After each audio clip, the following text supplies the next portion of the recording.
Halo sahabat Senakusa dimanapun Anda berada. Kali ini ceritanya cukup unik dan menarik saat Data mulai memuncak rasa cintanya pada Naku. Tapi apa balasannya? Penasaran kan? Tonton dan simak sampai habis alias sampai selesai. Gaskan bra. Hari di mana Ayah Sahib sedang melakukan puja. Saudari trio kuek-kuek menunggu brother mereka tersayang di bawah. Data dan Mbak Aji di atas mulai menuruni tangga. Mbak Aji mengingatkan Data tentang taruhan yang mereka dapatkan di malam sebelumnya. Data bilang, aku tidak akan melupakannya bro, kalem. Mbak Aji terus mencari-cari Naku dengan bersiul-siul mendekati Sudarsono. Sudarsono menangkap Baji dan bertanya, apa yang kau cari, Baji? Baji mengatakan bahwa dia bertanya-tanya apakah hari Data akan baik atau tidak. Kisor di sana tersenyum dan mengatakan bahwa hari Data akan berlalu dengan baik. Atta di sisi lain khawatir terus mencarinya di sekitar rumah dan tidak dapat mencari tahu di mana dia berada. Lalu dia memanggil Seji untuk mendekati dan duduk di dekatnya. Dia bertanya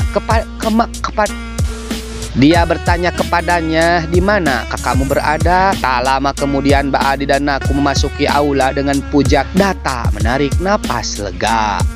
Kala sibuk melakukan raki mengikat di tangan Data.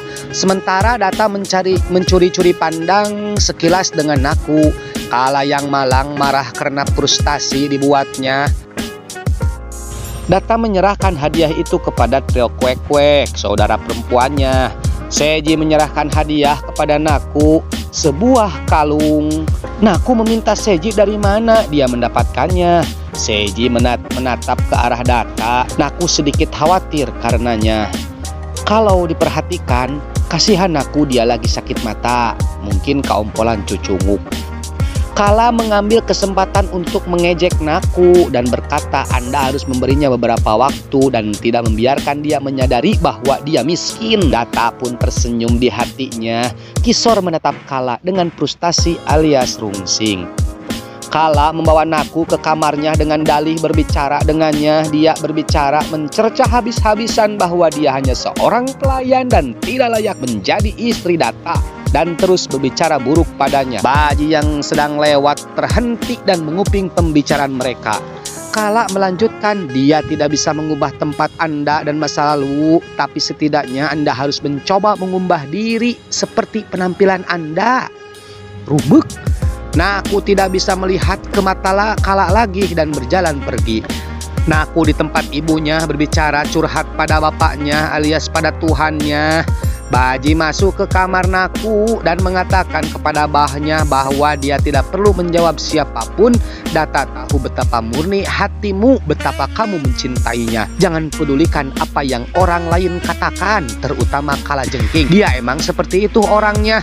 Lalu dia memberitahunya bahwa dia tidak terlihat baik saat menangis, di mana Naku menjawab, aku emang miskin, tapi aku tidak serakah dan tidak berharap apapun dari siapapun.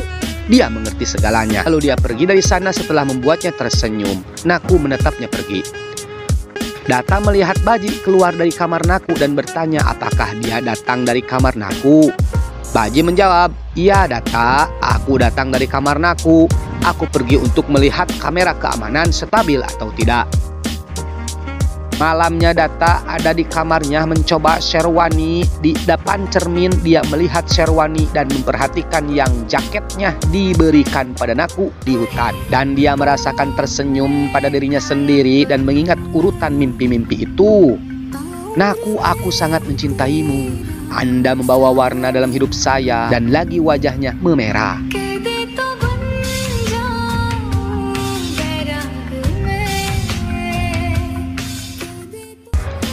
Data tersesat dalam mimpinya, lalu Seji datang, dia memanggilnya. Data menatapnya sambil meninggalkan sherwani. Dia mengembalikan hadiah yang mengatakan bahwa Naku telah meminta untuk mengembalikannya. Dan pergi dari sana. Data memanggil dari belakang, tapi dia tidak berhenti. Saat itu Naku masuk. Data menatapnya dan bertanya, apa yang terjadi Nak? Aku tidak pernah memberimu hadiah untuk pertama kalinya. Naku terbata-bata. saya melakukan sesuatu yang salah. Apa yang membuat sikapmu demikian? Ucap Datta. Tidak ada yang tahu apa-apa dan saya tidak ingin memberi kesempatan. Kemudian dia minta untuk dia bersiap-siap karena pengaturan Nurnal Purnima telah dilakukan. Dan dia pun pergi dari sana. Datta sangat sedih. Kemudian mereka menunjukkan aula yang dihias. Seluruh keluarga Naku termasuk Naku dan keluarga terlihat berdoa. Naku nyempod wae atau bersembunyi di belakang Mbak Adi. Datta berjalan pergi dan berdiri di dekat Ayi Sahib melipat tangannya. Ayi Sahib menandakan dia siap untuk upacara. Kala terlihat bingung apa yang terjadi. Ayi Sahib memanggil Naku dan meminta dia untuk berdiri di dekat Datta. Naku pergi dan berdiri di dekatnya. Kala benar-benar kesal.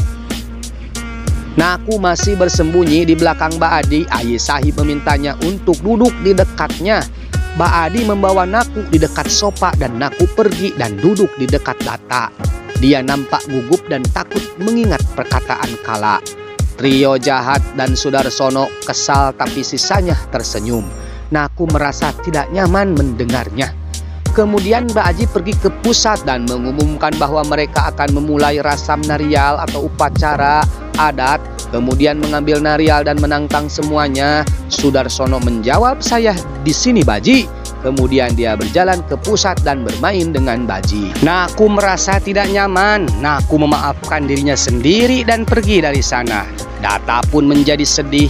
Ayi Sahib memberi sinyal kepada Mbak Adi untuk pergi menemuinya. Ayi Sahib meminta Datta untuk bersabar karena orang yang sabar selalu disayang oleh Tuhan. Tapi heseknya Ari sabar teh. Dia mungkin punya pekerjaan lain dan dia akan datang kembali. Datta pun tersenyum. Nah, aku pergi. Mbak Adi memanggil dari belakang dan dia berhenti. Mbak Adi bertanya padanya, "Kenapa kamu datang ke sini seperti ini?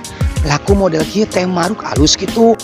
Baji menantang Datta untuk mengadu kelapa. Kalau di sini mah mengadu muncang. Datta terima tantangannya. Baji mengatakan kepada Datta, "Jika Anda tidak mengalahkan saya dalam permainan ini, maka saya akan percaya bahwa Anda tidak memiliki keberanian untuk mengatakan perasaan Anda kepada Naku." Naku masih bersembunyi di belakang Mbak Adi dan melihat Datta. Mbak Aji berhadapan, bermain permainan cantik di mana kelapa di tangan Datta dibenturkan ke kelapa di tangan Mbak Aji. Datta mengalahkan Mbak Aji bukan sekali tapi 2 kali. Datta berjalan mendekati Naku dan mengulurkan tangannya dan Naku menyimpan telapak tangan di tangannya dan Datta menemaninya di depan murti dengan sangat manis membandingkan dirinya dengan sungai yang bergejolak memberitahu Naku bahwa dia telah membawa kedamaian yang dia butuhkan dalam hidupnya dan bahwa dia ingin memberikan semua yang dia miliki. Dia ingin menikahinya jika dia mau dan meminta tangannya. Dia terus mencari telapak tangannya, menunggu reaksi Naku, tapi Naku lari dari sana meninggalkan Datta. Dia pun tertegun. Nah, aku Badi meyakinkan di mana Naku tidak ingin menipu Datta dan menyakitinya. Alasan Mbak Adi bersamanya, tapi Naku mengatakan bahwa dia tidak ingin menipu Saab alias Datta. Di dalam kamarnya, Naku nyuuh di kasur dengan derayan air mata. Mbak Adi datang dan menenangkan dia. Naku sabar cerita bahwa dia tidak layak untuknya sambil menangis. Tapi tak lama kemudian Ayi Sahib datang ke sana dan memohon pada mereka dengan tangis bahwa Ayi Sahib, hari ini saya hanya orang biasa yang hadir dari Anda dan saya memohon maaf atas kesalahan anak laki-laki saya. Mbak Adi bilang, "Ayi Sahib, tolong jangan salah paham. Naku seperti yang saya katakan, setelah bertahun-tahun mereka melihat harapan, kebahagiaan, dan akal sehat untuk tinggal di mata Datta dan keberadaannya dari Anda. Asa ngisinkeun gitu, asa teu pararantes. Ingatkah Anda kapan Anda datang ke kehidupan Datta, Anda menyelamatkannya dan hari ini saat dia akan memulai kehidupan baru, singkat mah malu lah." Tapi Ayi Sahib terus memohon, "Tolong pergilah ke Datta, dia sudah hidup dengan banyak luka, tolong jangan sakiti dia lebih jauh lagi." Ayi Sahib sambil pergi, Naku nyegruk cai matana awor-aworan.